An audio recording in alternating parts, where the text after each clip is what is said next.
자, 상상해보세요. 여러분 회사에 투자할 돈이 수천억 원이 있습니다. 이걸로 최첨단 공장을 지을 건가요? 아니면 세상을 바꿀 새로운 앱을 출시할 건가요? 이런 어마어마한 결정을 내릴 때 그냥 감으로만 할 수는 없겠죠? 오늘 바로 그 결정 뒤에 숨겨진 비밀 도구들을 한번 열어보려고 합니다. 만약에 여러분이 CEO라면 어떤 선택을 하시겠어요? 이건 뭐 동전 던져서 결정할 문제가 아니잖아요.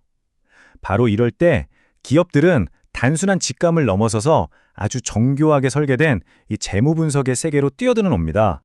네, 이 어마어마하게 중요한 과정을 저희가 자본 예산이라고 불러요. 이게 그냥 돈 쓰는 계획, 뭐 그런 게 아니고요. 회사의 10년, 20년 후의 미래를 그리는 설계도나 마찬가지죠. 자, 그럼 가장 단순하고 직관적인 방법부터 한번 시작해 볼까요?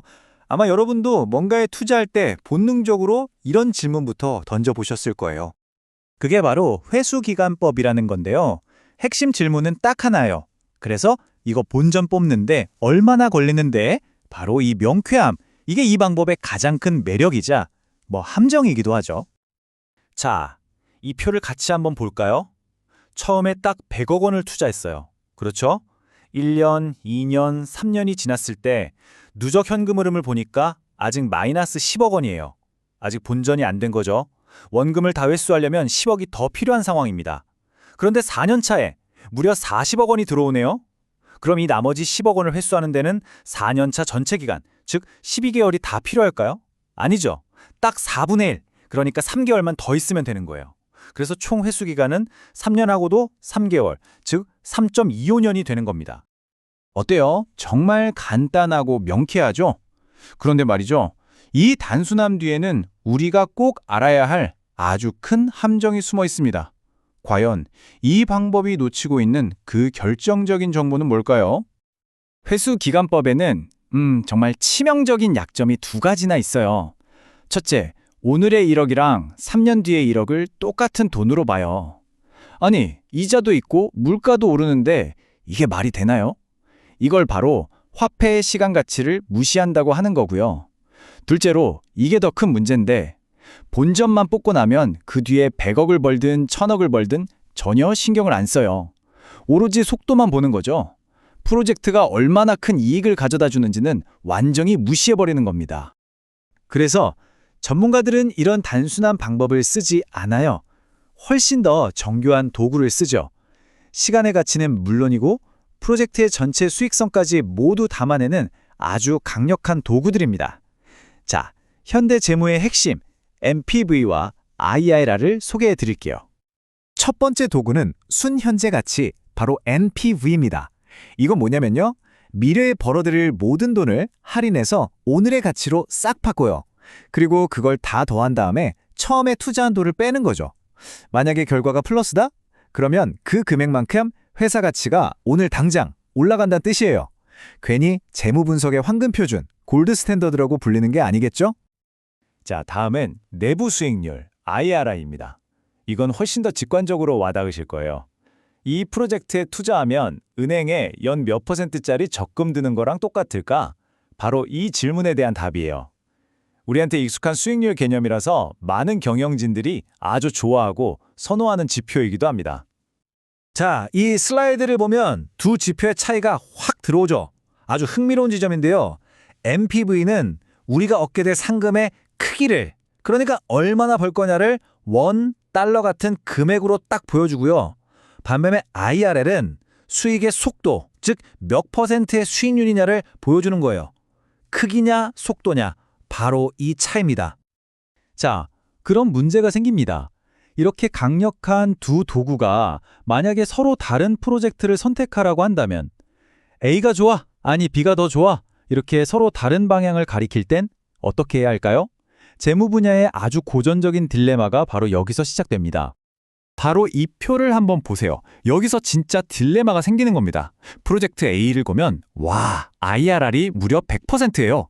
1년 만에 투자금이 2배가 된다는 거죠. 이건 정말 엄청난 수익률입니다. 하지만 NPV를 한번 보세요. 프로젝트 B가 회사에 실제로 더해주는 가치는 363원으로 A의 82원보다 4배 이상이나 많아요. 자, 이제 여러분이 사장님입니다. 어떤 프로젝트를 선택하시겠어요? 눈이 번쩍 뜨이는 100% 수익률을 쫓아가시겠습니까? 아니면 우리 회사를 실질적으로 더 부자로 만들어줄 프로젝트를 선택하시겠습니까? 재무 이론의 답은 아주 명확합니다. 높은 수익률, 그러니까 IRR도 물론 매력적이죠. 하지만 기업의 궁극적인 목표가 뭔가요? 바로 주주의 부, 즉 회사 전체의 가치를 키우는 거잖아요.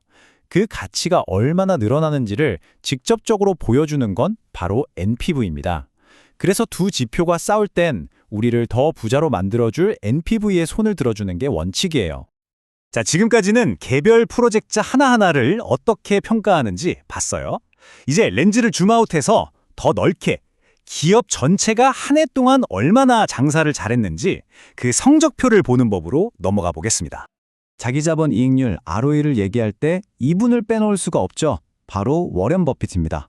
그가 가장 중요하게 생각하는 지표 중 하나라고 여러 번 말했죠. 이게 장기 투자자들에게 ROE가 얼마나 중요한지를 딱 보여주는 대목입니다. ROE가 답하는 질문은 사실 되게 간단해요. 주주들이 맡긴 돈 100원으로 회사가 1년 동안 순이익을 얼마를 벌었나? 바로 이겁니다. 다시 말해서 경영진이 주주의 돈으로 얼마나 장사를 잘했는지 보여주는 가장 직접적이고 확실한 성적표인 셈이죠. 그런데 ROE가 높다고 무조건 다 좋은 건 아니에요. 그 숫자의 속을 들여다봐야 진짜 실력을 알 수 있거든요. 뒷폰 분석이라는 게 바로 그 역할을 하는데요. ROE를 세 조각으로 나눠서 보는 거예요. 첫째, 물건 팔아서 얼마나 남기는지 수익성. 둘째, 가진 자산을 얼마나 빡세게 굴리는지 효율성. 그리고 셋째, 빚을 얼마나 잘 활용해서 돈을 버는지 레버리지. 이 세 가지를 뜯어보면요. 이 회사가 정말 탄탄한 실력으로 돈을 버는 건지 아니면 좀 위험하게 빚에 의존하고 있는 건지 그 스토리가 보이기 시작합니다. 자, 이제 거의 다 왔습니다. 오늘 우리가 살펴본 여러 개념들을 한 번에 모아서 여러분만의 완벽한 재무 분석 도구 상자를 만들어 볼 시간입니다. 이 지표들은요, 서로 누가 더 잘났다고 싸우는 애들이 아니에요. 각자 역할이 다른 거죠. 회수기간법으로 이거 너무 오래 걸리는 거 아니야? 하고 리스크를 빠르게 한번 훑어보고 IRR로 수익률 괜찮네? 하고 직관적으로 감을 잡은 다음에 NPV로 그래서 실제로 얼마를 버는 건데? 하고 최종 가치를 확인하는 거죠. 그리고 마지막으로 ROE를 통해서 그래서 이 회사는 경영을 잘하고 있는 건가? 하고 전체적인 성적표를 매기는 서로 다른 렌즈라고 생각하시면 딱 맞습니다. 결국 가장 중요한 건 뭘까요? 바로 이 숫자들 너머에 있는 스토리를 읽어내는 힘입니다. 이제 여러분의 눈앞에 있는 재무제표는 여러분에게 어떤 이야기를 들려주고 있나요? 오늘 내용은 여기까지입니다.